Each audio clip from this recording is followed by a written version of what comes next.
Hier in der Wetterau sollte eine moderne Biogasanlage entstehen, mit Geld von Kleinanlegern. Stattdessen gibt's hier eine Bauruine. Hier kann man nur sagen, die haben sich auf die falschen Fachplaner verlassen, ja? Gerade was diese Anlage anging. Und das hat dem ganzen Projekt den Knick gebrochen. In solche und ähnliche Projekte der Firma UDI hat er investiert, auch in Solar- und Windkraft. Doch die Anlagen liefen anders als geplant. Dann kamen erste Schreiben, dass sie nicht so Rendite abwerfen, wie es erhofft war. Tausende Anleger bangen inzwischen um ihr Geld. Wie viel ist davon noch übrig? Schwer zu sagen bei diesem Firmengeflecht. Der Investor erfährt ja mit keinem einzigen Wort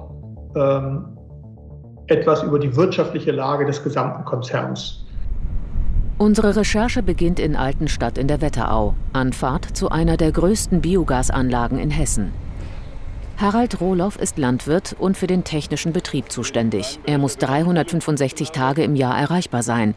Biogas erfordert viel Know-how und Überwachung. Wartungsarbeiten, Kontrollgänge jeden Tag, dass man auch Kleinigkeiten frühzeitig erkennt, dass eben keine größeren Schäden entstehen. In den roten Behältern entsteht das Gas. Pflanzen- und Bioabfälle vermischen sich mit Bakterien. Das Ganze fängt dann an zu gären. Und die Bakterien da drin sind die gleichen wie im Magen einer Kuh. Das entstehende Gas verbrennt im benachbarten Blockheizkraftwerk. So wird Strom und Wärme erzeugt. Die Anlage in Altenstadt versorgt 6000 Haushalte. Mais und Gülle liefern Landwirte aus der Umgebung. Größer als 15 Kilometer soll der Radius nicht sein. Das liegt auch in erster Linie an den Transportwegen, ja. Das muss ich ja alles rechnen und wir wollen ja auch klimafreundlich wirtschaften. Eine klimafreundliche Energie, mit der Anleger Geld verdienen können. Das ist das Versprechen der Umweltdirekt Invest, kurz UDI. Die Firma aus der Nähe von Nürnberg wurde 1998 als Finanzvertrieb gegründet, hat dann eigene Produkte aufgelegt, Biogas- und Solaranlagen bauen lassen. Ich mache einen guten Job dabei. Aber mir wäre ein Banker, der was für die Umwelt tut, wesentlich sympathischer als der normale Banker. Das Motto von UDI bis heute: grünes Geld, saubere Rendite. Doch das Finanzunternehmen ist ins Zwielicht geraten. Vor 1,5 Jahren hatte der HR bereits über das Öko-Investmenthaus berichtet. Jetzt haben wir erneut mit Beteiligten Kontakt aufgenommen, haben neuere interne Dokumente gesichtet, um der Frage nachzugehen, was ist mit den Anlegergeldern passiert. Wir fahren zu einem, der an das Versprechen von der grünen, sauberen Rendite geglaubt hat. Herbert Petzold wohnt in Oberursel bei Frankfurt und hat früher schon mal Geld im Skandal um den Windparkbetreiber Procon verloren. Bei UDI zögerte er zunächst. Die Prospekte haben ihn dann aber doch überzeugt. Die sind sehr gut aufgemacht hier. Über alle möglichen Dinge. Ich muss sagen, das sah am Anfang sehr seriös aus. Jetzt wartet er auf die Rückzahlung von mehr als 65.000 €. Die Nachrangdarlehen von UDI versprachen Zinsen zwischen 4 und über 6%. Die Zinsen haben insofern eine Rolle gespielt, dass sie nicht so hoch waren. Nämlich bei Procon waren sie ja sehr hoch, wo man eigentlich hätte nachträglich sagen können, das schafft er gar nicht.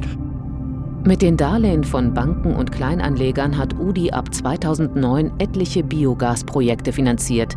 In Hessen, viele in Ostdeutschland, in Nordrhein-Westfalen, Niedersachsen, auch in Italien. Nicht immer mit Erfolg. Ein Projekt schauen wir uns genauer an. Es liegt in Niddertal, Ortsteil Keichen. Die Biogasanlage sollte schon Ende 2011 fertig sein. Vor Ort sehen wir eine Bauruine. Ortstermin mit Bürgermeister Michael Hahn und Landwirt Klaus Merz. Die beiden haben den Fehlschlag der UDI-Anlage von Anfang an miterlebt.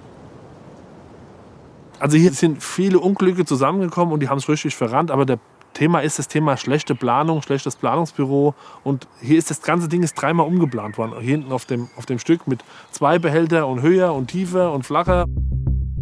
Eigene Fehler sieht Udi nicht. Ursache des Scheiterns sei die, Zitat, Insolvenz des ursprünglichen Anlagenherstellers gewesen. Genauso die veränderten rechtlichen Rahmenbedingungen. Es habe erheblichen Widerstand aus der Bevölkerung gegeben. Die Anlage sei mangels Wirtschaftlichkeit nicht weiterentwickelt worden. Die Landwirte allerdings haben 10 Jahre lang Mais für die Bauruine angepflanzt und auch bezahlt bekommen. Udi hat früh Lieferverträge mit ihnen abgeschlossen. 2 Vereinbarungen liegen dem HR vor. Was ist mit dem Mais passiert? Der ist hier eingelagert worden oder ist an die andere Biogasanlage verkauft worden. Und der, was hier eingelagert worden ist dann später vermarktet worden, verkauft worden. Also man kann so sagen 200 Kilometer Umkreis. Das Projekt Keichen, ein Millionengrab. In der Bilanz 2018 hat Udi das Anlagevermögen von 3,8 Millionen Euro auf Null gesetzt. Kai Wilfried Schröder beschäftigt sich als Bilanzprofi schon seit Jahren mit der Udi-Gruppe.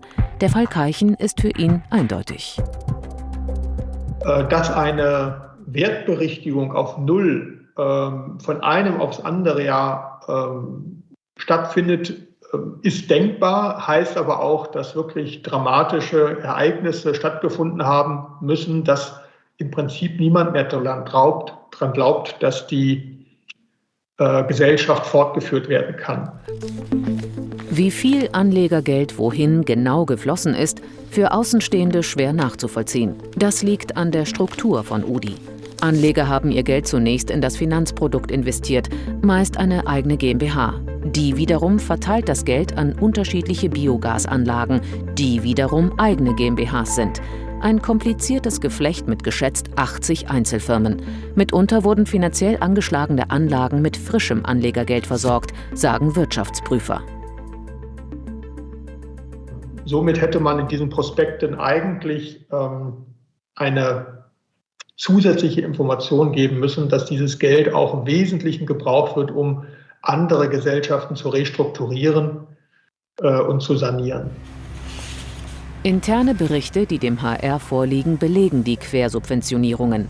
Beispiel Biogasanlage Barleben in Sachsen-Anhalt.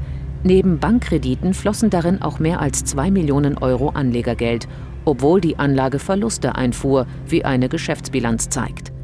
Gegen Verantwortliche von Udi ermittelt inzwischen die Staatsanwaltschaft Nürnberg wegen des Verdachts der Untreue und des Betrugs. Udi schreibt zum Vorwurf der Untreue: Ein finales Urteil über jeden Kritikpunkt ist aufgrund der komplexen Themen und zahlreichen Gesellschaften noch nicht möglich. Ziel des neuen Eigentümers sei aber, Themen aus der Vergangenheit intern aufzuarbeiten. Peter Mattel und seine Anwaltskollegin Eva-Maria Überrück vertreten rund 800 Udi-Anleger. Rund ein Dutzend Udi-Gesellschaften haben schon Insolvenz angemeldet. Es ist generell immer sehr, sehr schwierig, wenn es mal so weit gekommen ist. So ist es. Und also die Anleger, mit denen ich spreche, sind meistens bereits mehrfach von Udi enttäuscht worden und haben keine große Hoffnung mehr. Das gilt auch für Herbert Petzold. Udi hat ihm einen Schuldenschnitt angeboten, Verzicht auf mehr als 80% seines investierten Kapitals. Da gehe ich nicht drauf ein und warte dann halt eine Insolvenz ab, wenn die tatsächlich kommen sollte. Und dann werden die Reste eben verwertet. Immerhin, es gibt auch profitable Projekte, zum Beispiel die Anlage in Altenstadt, an der Udi-Anleger beteiligt sind. Die dürften die Gesamtverluste wohl nicht aufwiegen. Rund 6.000 Menschen bangen um insgesamt 128 Millionen Euro.